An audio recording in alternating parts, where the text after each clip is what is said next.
Right. Good morning. This is the Blaine's World podcast that can be found each week on Facebook, YouTube, and LinkedIn.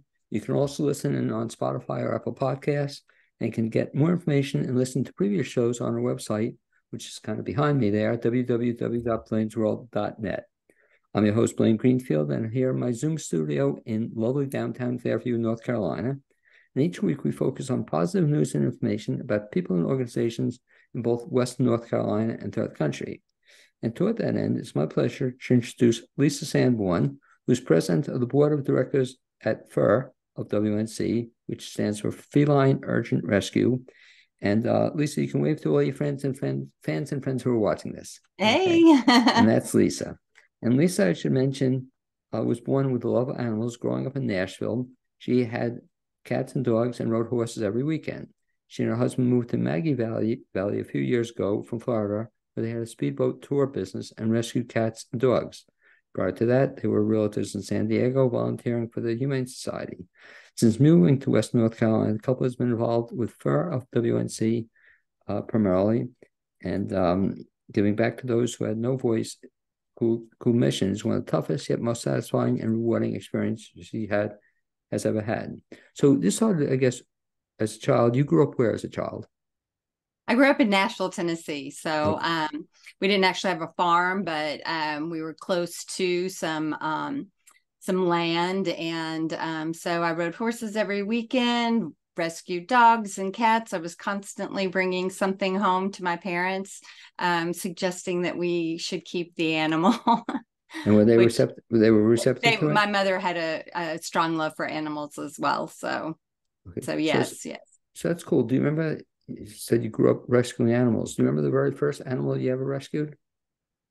Well, when I was much younger, we had cats, which I wouldn't have rescued. But the very first animal I personally feel like I rescued and brought home was a dog. He was a lab mix of sorts, and he was black and white, and he was originally found on a golf course, and so he ended up with the name Pro. Okay. So that was the very first one. And then we also had Pro number two. I rescued another one when we lost the first Pro. So, yeah. So about how old were you when you did that? Oh, I was probably 5. Wow, I can't. That's really cool that you remember this. Now, did you have at the same time you rescued Pro? Did you have other animals in the house? At that time, no, we did not have any other animals at that time. So, yeah, So that started it all off. it did. It sure did. And what's really cool, so you started off, I guess, rescuing animals. I guess you continued ever since rescuing animals. I have. Yeah. They seem to find me. I'm driving down the road, an animal appears. I'm constantly taking in an animal and holding it until I can find the owner, or, if the shelter is accepting, taking it to the shelter and picking them up off the side of the road, running down the highway. It's just kind of crazy. I Oh, literally found 2 Great Danes running down the interstate in San Diego and managed to get them in my Audi, my sports car. So yeah. how often when you rescue a pet or you find a pet like that, how often do you find the owners? Um, Probably a little over half the time, but there are times when they actually stay with me. If they're not chipped, they've not been reported to the Humane Society. They're not responding to signs posted in the area, that type of thing. And then I have rehomed some as well. So That must be really sad for you. It's sad to me when just listening to the story that people would, I guess, intentionally. I mean, sometimes pets get out, that happens. sure. But I guess it's unfortunate that some people just don't want to have the pets and they just leave them out. Yeah. And it's one of the biggest problems. It's one of the reasons why the shelters, the humane societies, the rescues, that's why we have to exist, because there's a lack of responsibility towards these animals. And when you were reading in my bio, I mean, we are the voice for them. They have no voice. Without us, they're doomed. and yet we're the ones who doom them sometimes. So yeah, so that's a big point of contention for those of us in animal rescue. It's the whole spay neuter and the law surrounding that, and I could go on about that Well, forever. no, but since you mentioned, let's talk about two things that you already highlighted. The first thing, it's amazing how many people don't do it, but if you have a pet, it should be chipped. Is that correct? That's I mean, correct. but Every cat that goes through fur and is adopted is chipped. And most rescues are they always chip before they adopt out. but in Western North Carolina, I guess probably nowhere, there's no law that says you have to chip a pet. Is that correct? No. And when a rescue or the shelter, the county shelter, when they chip a pet, that chip is registered to them. So it becomes the responsibility of the adopter to change the registration on that chip to their name and their telephone number. But I can tell you at least half the time that never happens. And the other thing, it's just a shame that so many of these pets, like you said, go out in the wilds and just never get taken care of. So what happens? So then you find them, or talk about the process how you get all these, and primarily it's all cats. So you have a whole bunch of cats at your house. I won't ask how many, but do you have a barn or a farm? I have access to one, but it's not my personal. So yes, I've had cats there. Feral cats or community cats that have shown up that I house at this barn that my neighbor is kind enough to allow me to use. But at the sanctuary itself, at Fur, in our building, we have approximately 100 cats, and those come to us in various ways. Sometimes we pull from the county shelter, especially if there's an older cat that's shutting down, not doing well there, and needs more attention and more space to roam. We will sometimes pull from there. We get between 5 and 10 phone calls a day. Someone's found a stray cat. Someone's had a cat under their house, and the cat's given birth to 6 kittens, and someone needs to rehome. Their mother's passed away and they need a place for her cat to go, and any number of ways that these cats can come to us. And we take as we can, but we're also have a limited amount of space. There's only so much that we can physically house, so many cats that we can physically house. And then we run on volunteers. I mean, we don't have enough people to take care of the cats that are in our care, which means those that we do have work extra hard, long hours just to take care of these cats. So Now the cats that you do have, and I see one that's cute. This is, I take in the background, that's your cat? oh yeah, that's my Wyatt. He was actually a fur cat. He was I fostered him because we had no place for him at the sanctuary. And you can see I failed and he's now mine. Well, that's how we got our cats too. But talk about the fact, so they're at the sanctuary. How long do they stay at the sanctuary? They stay indefinitely? They might stay 3 days or they might stay 18 years. They will we consider ourselves guardians of the displaced cats. And so if a cat comes into our care and it's adoptable and it finds a home, that's wonderful. If a cat comes into our care and isn't adoptable, that cat will always have a home with us.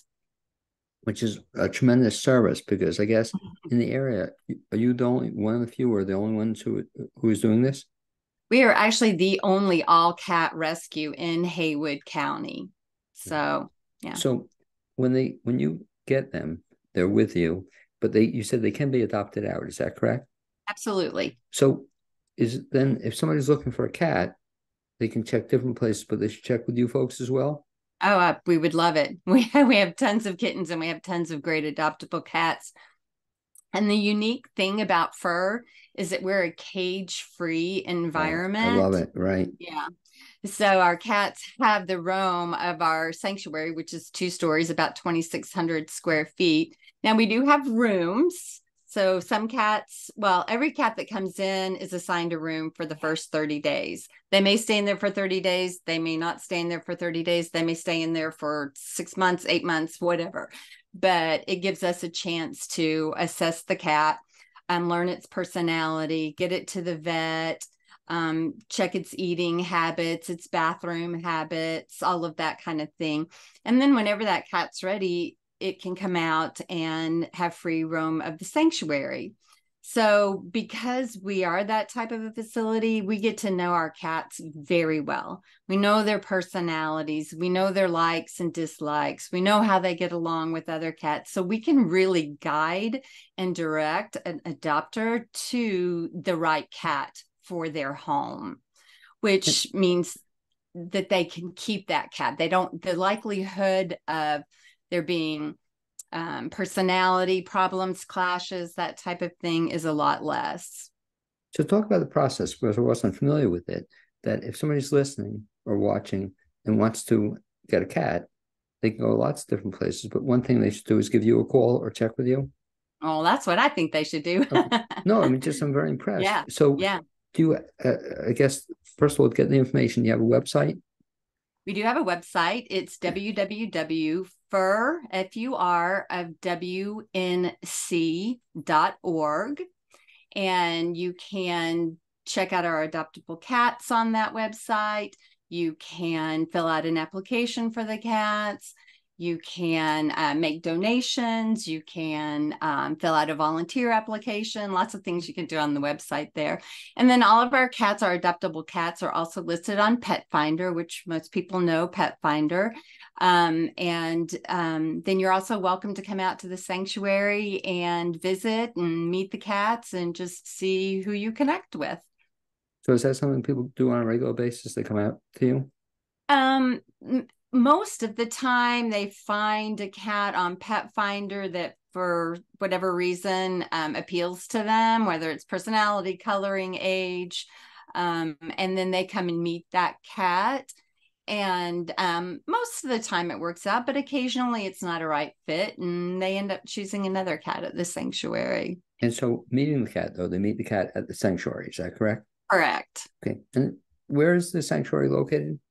We're located on Rabbit Skin Road. We're about a mile up off of Jonathan Creek between 40 East and 40 West. And so up Rabbit Skin Road, it's actually 38 Safe Haven Drive in Waynesville, but just about a mile up Rabbit Skin Road off of Jonathan Creek.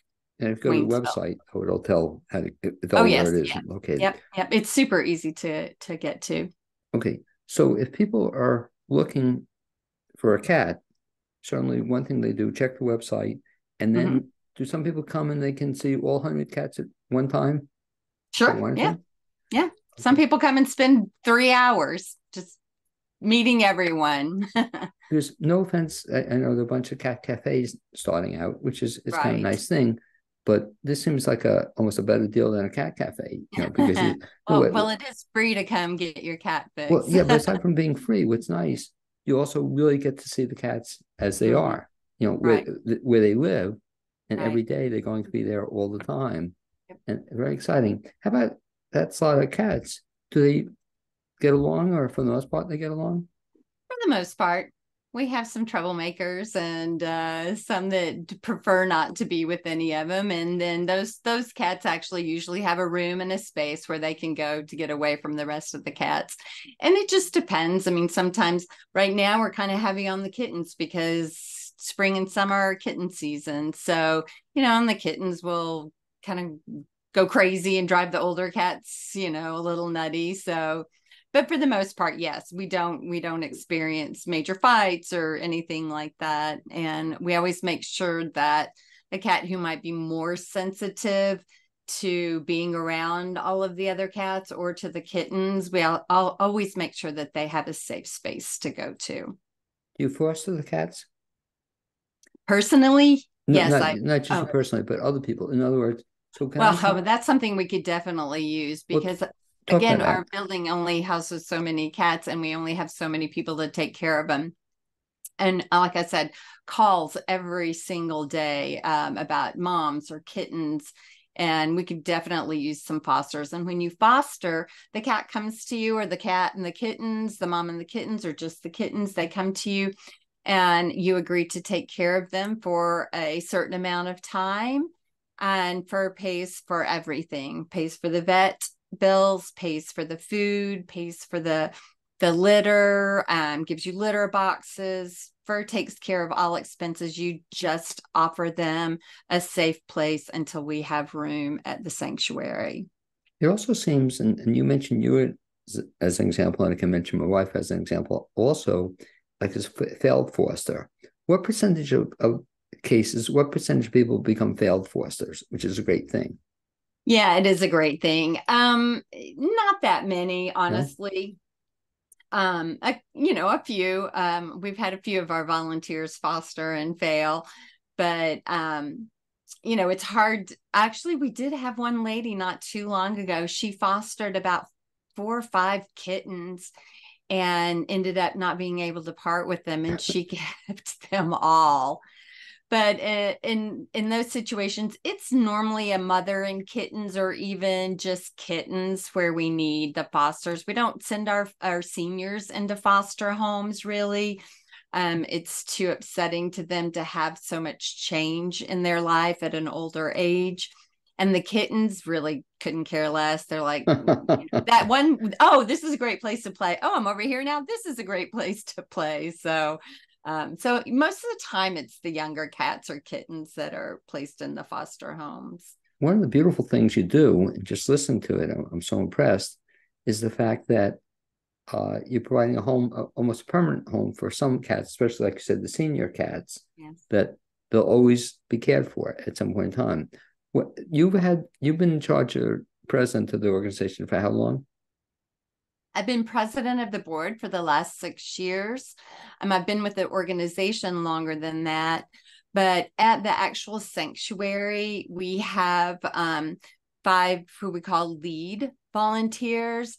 They're the person that runs the day, essentially, takes care of all the medications that need to be done, takes care of the individual feedings, does the adoptions, handles disasters, whatever it may be. And then we have volunteers as well who do cleaning and laundry and kitchen duty, and um, do social media and volunteer to help with our events and that type of thing. So there's really 5 people who are the leads for the weekdays, and then our team of volunteers who, obviously we couldn't do anything without them. How many cats wind up staying with you without ever leaving you? In terms of, uh, is it 50% wind up being adopted, or it's longer? Any I amount? don't Any know the idea? exact percentage, but I can tell you that we've actually been physically in our building since approximately 2014. So we're talking almost 10 years. And we have cats there that have been with us for 10 years. And I would say it's we probably have 15 to 20 who have been with us that long. Um, and then others, just the older cats, it's a little bit more random with their adoptions. We'll have somebody come in. Recently, I just had somebody come in, and she decided that she wanted to give a more senior cat a home, because she understands that they're more difficult to adopt out, and that they're actually the ones that are more stressed in a shelter situation. And she came in and she adopted one of our 8-year-old kitties, and it was amazing. And he's a great cat, but we don't get a lot of people coming to look for that age of a cat. And it's a shame, because if anybody's listening, I'll just share our experience. When we adopted our cat, she was 14, Mm-hmm. and had 6 great years with her. It's just Mm-hmm. a beautiful thing that she was just a great cat. So Mm-hmm. if people are turned off by the age factor, especially, I guess you see it more than I do, of course. I guess as people get older, an older cat is an ideal cat to adopt. Yes. Aside from not having the kittens, but even in terms of their lifespan or something along those lines, that they can live with a cat. So it's beautiful that when people do that. Yeah. But some people have this negative, I think, thought about an older cat, and they just don't want it. Yeah. Yeah. It's really sad. And you really hit the nail on the head there, Blaine, because um first of all, a kitten, I don't even want a Right. kitten. I We don't don't want that much either. Right. chaos in my life, you know. But when an older person adopts a younger cat, what they may not be thinking about is the displacement of the cat.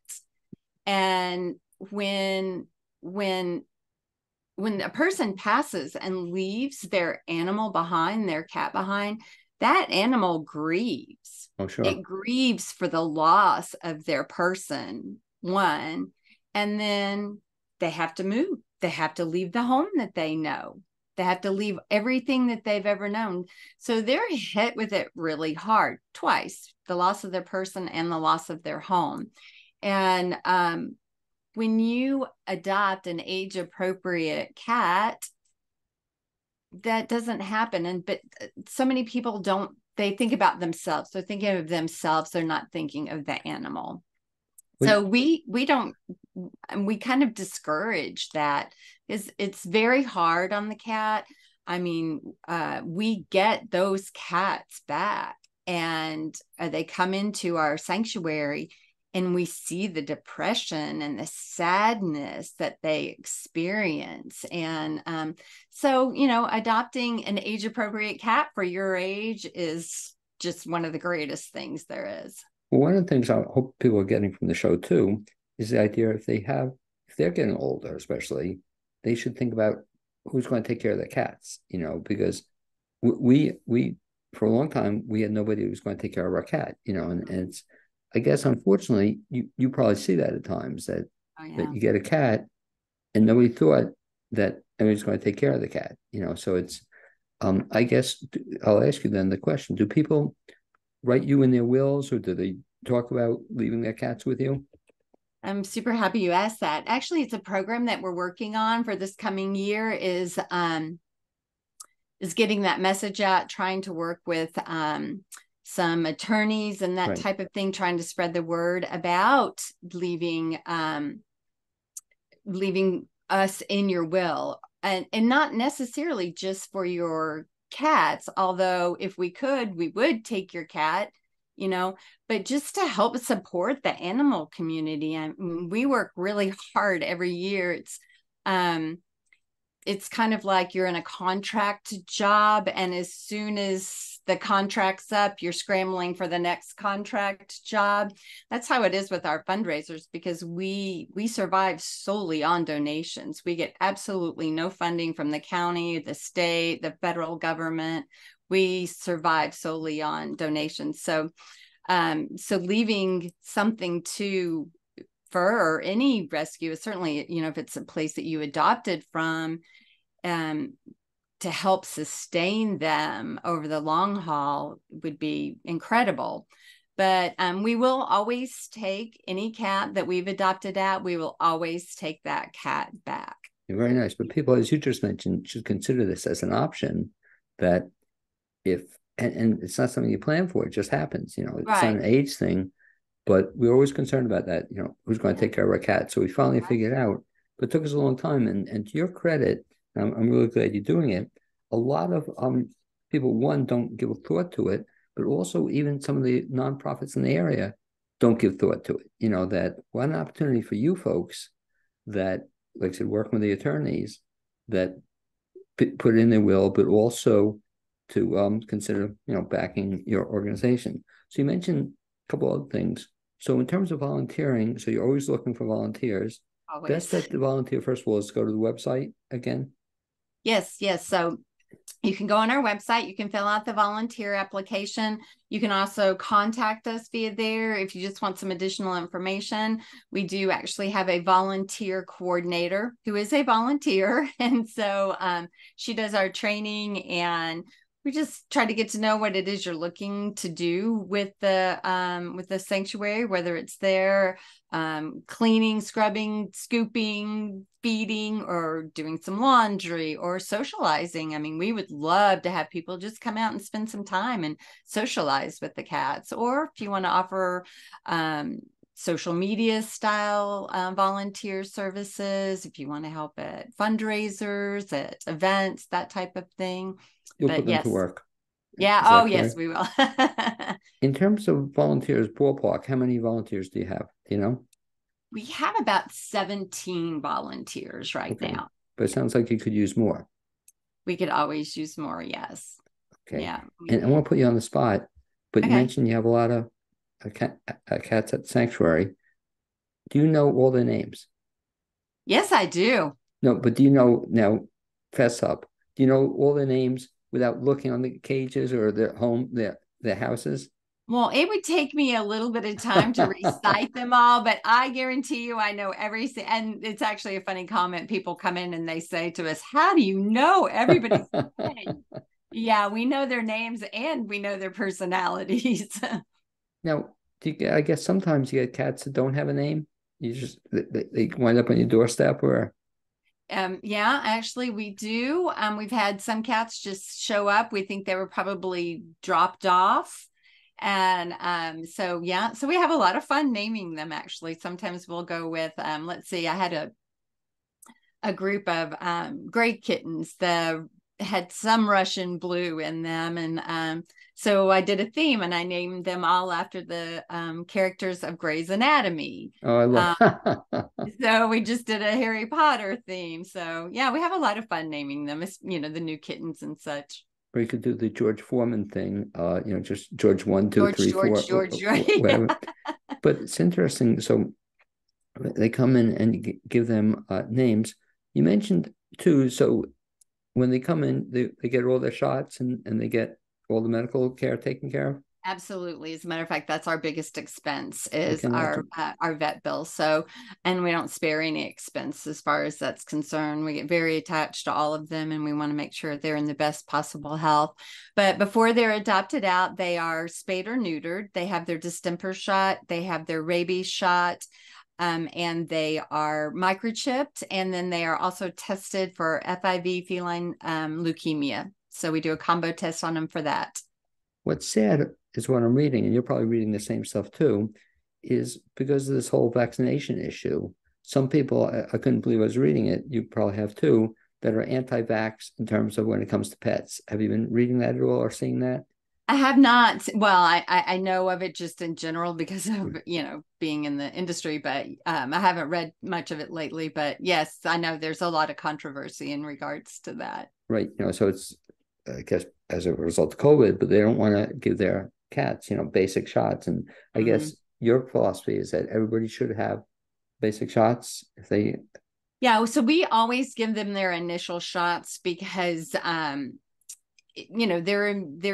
young. They need that. They need the immunity. But in North Carolina, a rabies shot is required. So we have absolutely no option on that, but a rabies shot is required. So, but we allow we don't force our adopters to do anything. We allow them to make the best decision that they can for their cat once they adopt it. But that's how we send it off into the world. And something else you mentioned, I'm just curious your reaction, that if people lose a pet, legitimately lose a pet, Pet Finder and other places. We read and we had lost two cats. Someday I'll tell you the story. But do you recommend that they offer, I heard you shouldn't offer a reward for cats. Have you ever heard that?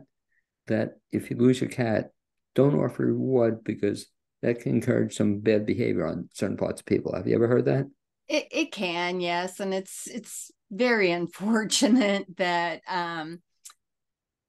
people would take advantage of somebody else's misfortune. But I mean, I know it's worked to people's advantage as well. So I've found animals and I have been offered a reward for returning them, and I've never taken a reward for returning someone's pet. Very nice. But Well, let me ask you that too. Then, if and you being the example, so if somebody finds a pet, what should they do with it? In other words, that you don't know if it has rabies shot, you don't know if they're dangerous or they scratch. What should you do if you see a cat in the road?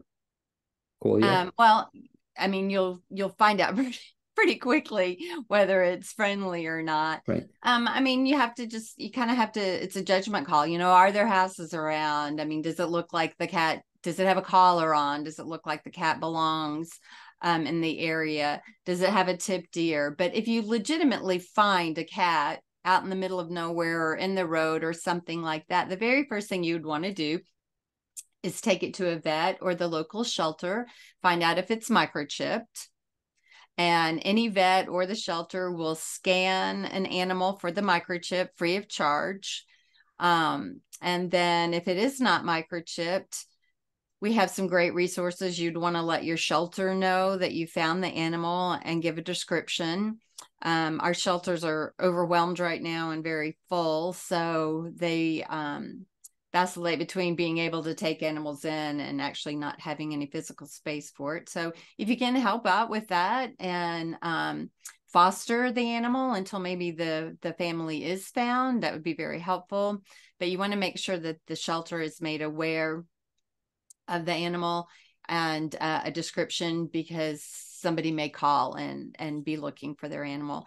You would want to reach out to the other rescues in the area. If it's a cat, of course, reach out to us and the shelter in Sarges and let us know that you found this animal, just in case we have someone come looking for it at our sanctuary. And if you can, foster the animal until the family's found or until the shelter can take it. And what's sad, you're talking about the shelters, at least what I'm reading about in Western North Carolina, is most of them, I guess, are overwhelmed, or they have. Yeah, everybody is. Is that particularly just cats or dogs as well, but mostly cats? It's both. It's okay. Both. And so what do you see as a long-run solution to that, or is there any solution to it? Yes, there is a very definitive solution. Spay and neuter your pets. All of this could be avoided. I mean, I wish that we lived in a world where rescues did not even need to exist. And we just did one of our fundraisers, and we did our annual meeting, and we were talking about the spaying and neutering. And I don't know if you've ever seen like a reproduction chart for cats. Oh, yeah. But it's insane. And one female 1 year, at least 12 kittens, at least 12. And then those kittens are going to have more kittens. I mean, literally, it's something like in 8 years, one female can produce 2 million kittens. Well, so, yeah. So spay and neuter, please. When they come your way, ballpark, what percentage aren't spayed or neutered? Well, I would say probably of the adult intakes, probably 50% are spayed or neutered. I mean, obviously, we take in a lot of pregnant moms, so obviously they're not spayed. And then, we have to do the spay neuter of all the kittens, but we do not do an adoption. We do not finalize an adoption until the cat is spayed or neutered. Well, that's a pretty scary figure when you think about 50%. Are coming in. I guess, I don't know if it's being irresponsible or what it is, but just a lot of I guess in general, a lot of pet owners shouldn't be pet owners, unless they want to behave responsibly, I cannot argue with that. Yeah. And then I read a statistic, I don't know if you've seen it, but I think in Buncombe County, at least 70% of all the families own a cat or a dog. I didn't realize it was that high. But wow. there are a lot of cats and dogs out there. Mm-hmm. And it's great, I guess, if they're responsible pet owners. Right. But if they're not, that's what causes a lot of the problems as well. Yeah, we like to say they create a mess that they expect us to clean up, take care of for them. And you call me and you say, oh my gosh, my cat just had 10 kittens and I don't have anything to do with them. I need you to, I need you to come get this, take these. I can't keep them. I can't have them.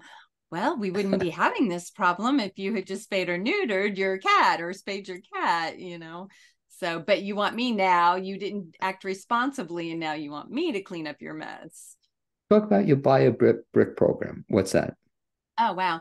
So we have a beautiful patio in the front of the sanctuary, and we sell bricks. And essentially, there's different sizes, and you can do them in memory of a lost loved one. You can do them in honor of a living loved one. You can do them for your cat or your dog or whatever it is. But it's just a memorial patio, and it's funds for the sanctuary to run on, and it's a nice tribute to your animal or a loved one.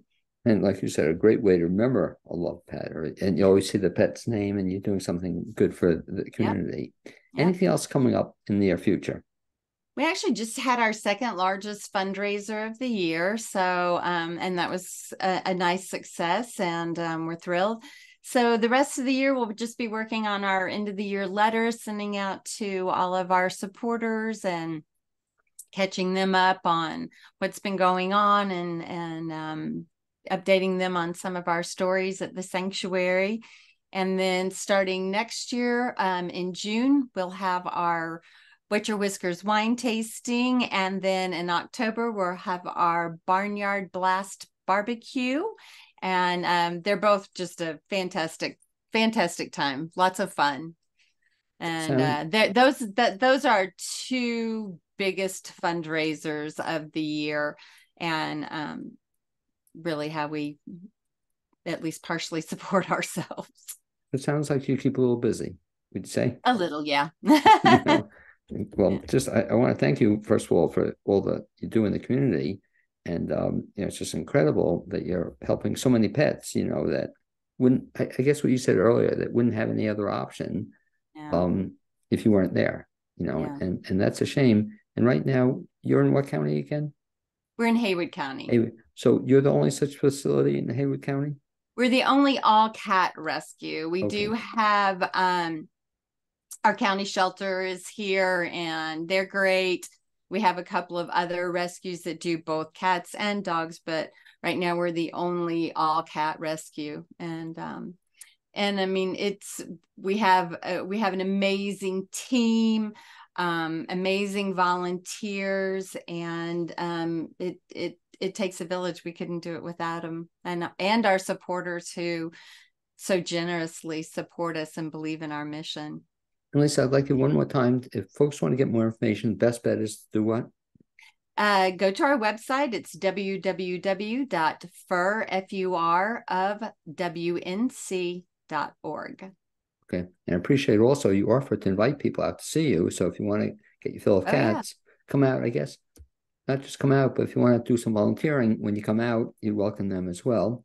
Oh, absolutely. So I'd like to thank you for being my guest on this Blaine's World podcast, and keep up the good work you do. Also, I'd like to thank my producer, Cappy Tassetti, and hopefully we'll bump into each other sometime in the future. Lisa, thank you much.